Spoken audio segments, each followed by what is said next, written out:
Okay, yes. It took me longer to get to it than I had initially planned, but I have now seen Across the Spider-Verse. It's really good. Like right from the beginning, it's really good. It is visually gorgeous. It is very much one of those films that you could literally just freeze frame at any moment and you would have a print worthy of putting up on your wall. It is absolutely stunningly gorgeous. And despite heavily mixing not only a heck of a lot of art styles in together, but also animation movement rates. Like some of the characters are deliberately animated a lot choppier with fewer frames of movement than the others have.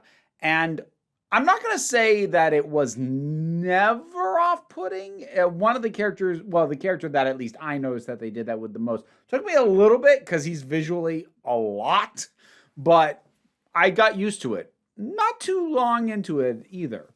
And I don't even think that's really a criticism because the very first time that I watched the original Into the Spider-Verse in the theater, it took me a little time to get used to the degree of out of focus foreground and background stuff does, and how background stuff is so out of focus that kind of you get a double image thing, and the sort of the dots that appear that sort of evoke the old coloring systems of comic books and comic strips. Like, it took me a little while to get used to that when I watched the first one. So I don't think that's actually a criticism for me to say some of the artistic choices took me a little bit to get used to. But by the end, no, it flowed and it was gorgeous.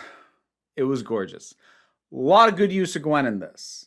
I'll tell you when I'm going to get into spoilers, but Gwen opens this movie and they do a real good job with that because in terms of the narrative overall, you could have just started with Miles and you could have had what we see in the opening with Gwen narrowed down to like maybe a 2-minute flashback sequence or an exposition bit and had it stick much more with Miles' perspective.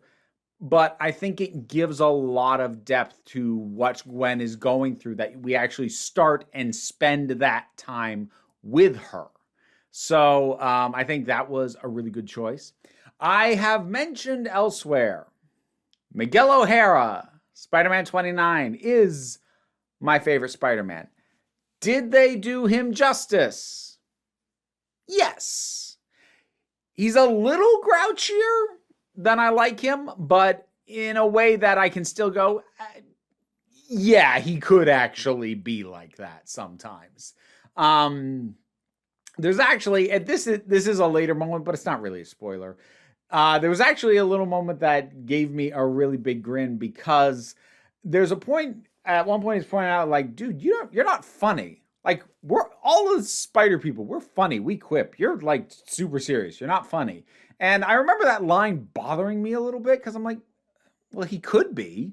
He's not as quippy as most variants of Spider-Man, but like, no, he could be funny too. I remember that from the comics. And then later on, he has a very snarky line said almost a little bit in anger, or I'm like, that's funny. That's a joke. Like, he's being a bit of a jerk about it, but that's a joke. Good. The makers do recognize, yes, he can be funny. It's just not quite in the same way as everybody else. So that made me feel good. That was, I think, the moment I'd been a little bit on the fence with this take on Miguel. I'm like, is he too self-serious? Did they overcook that? But that was kind of the moment that gave me the reassurance. Oh, right, okay, they do get this guy, and like I said, he's still a little bit more in the like broody side of I would say acceptable interpretations of Miguel O'Hara than would be my own personal preference, but also ultimately it's not his story, and for the role he has in this story, yeah, that was probably the right call to make. So he's done well here. There are so many spider variants, and I feel like talking about some of them at all is a spoiler. And I don't necessarily mean in a, oh, it ruins the plot way. I just mean I don't want to rob you or anybody of the experience of discovering what some of these are like. So I'll save some of that for the spoiler section. The family dynamic is still great.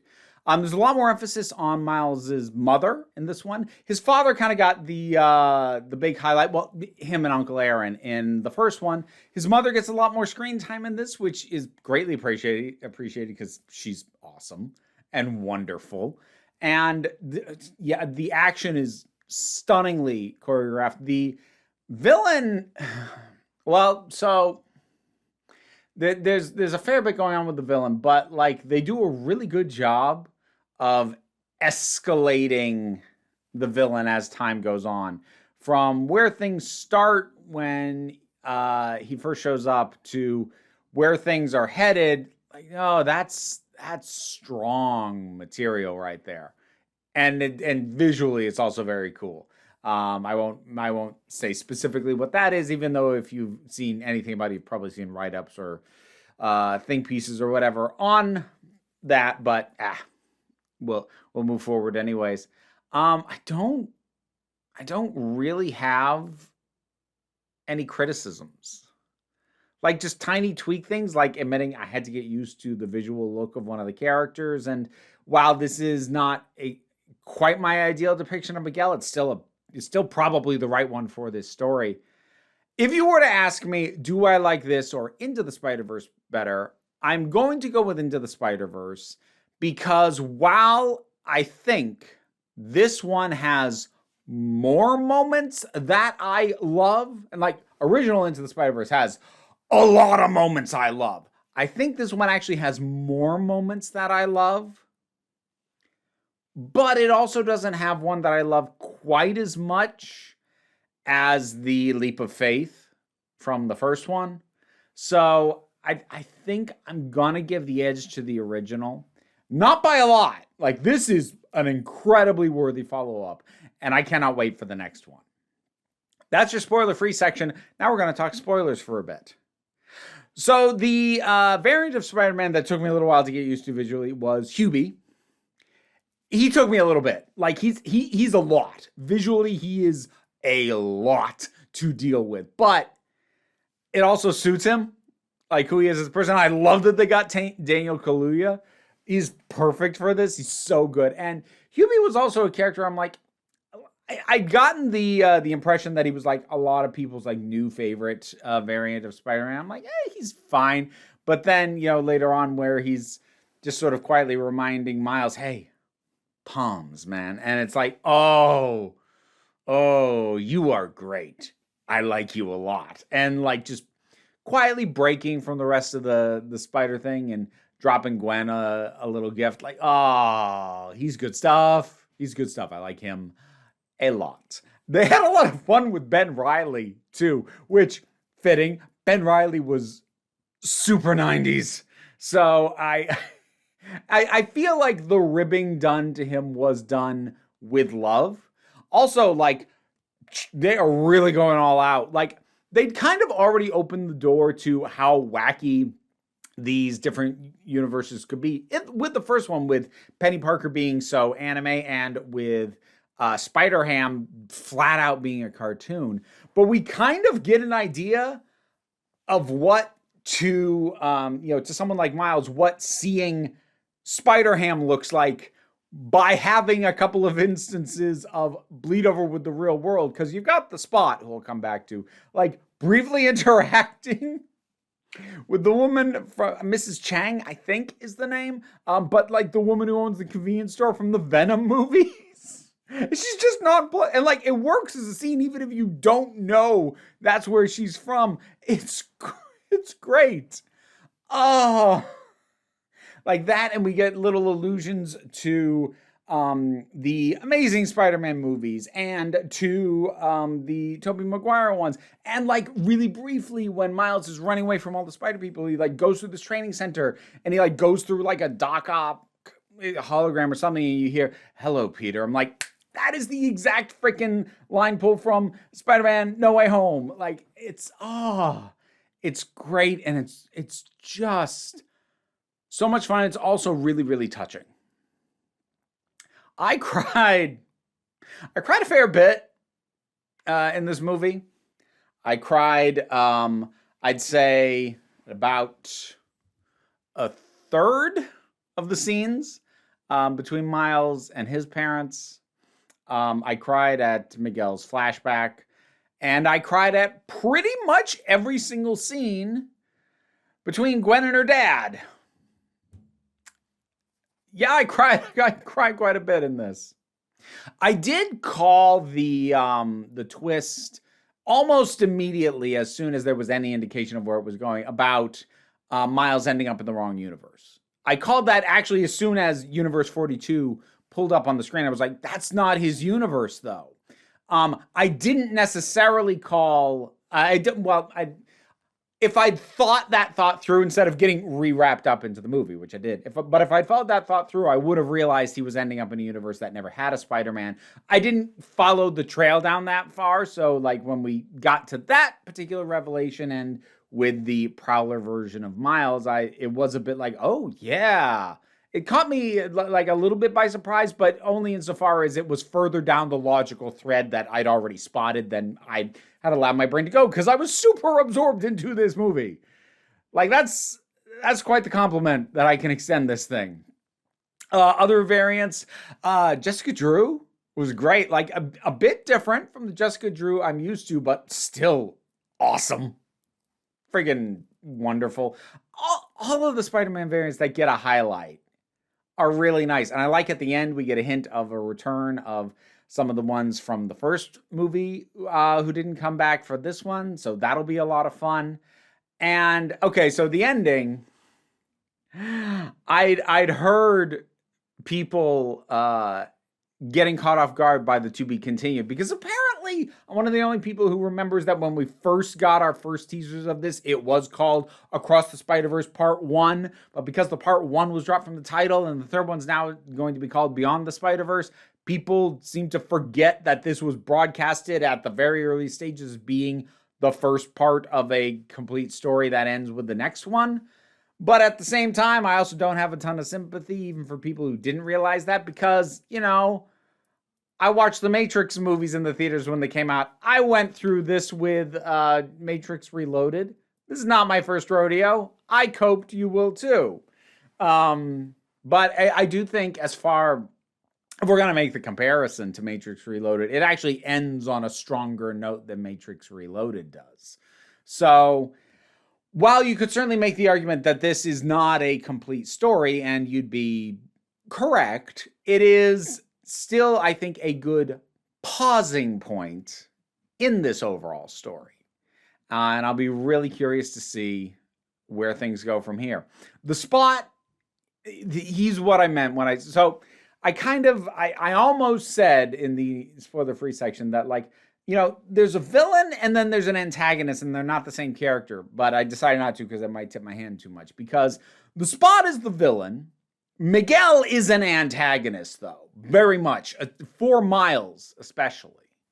Miguel is not the villain of the story, but he is an antagonist for Miles. The Spot is absolutely the villain.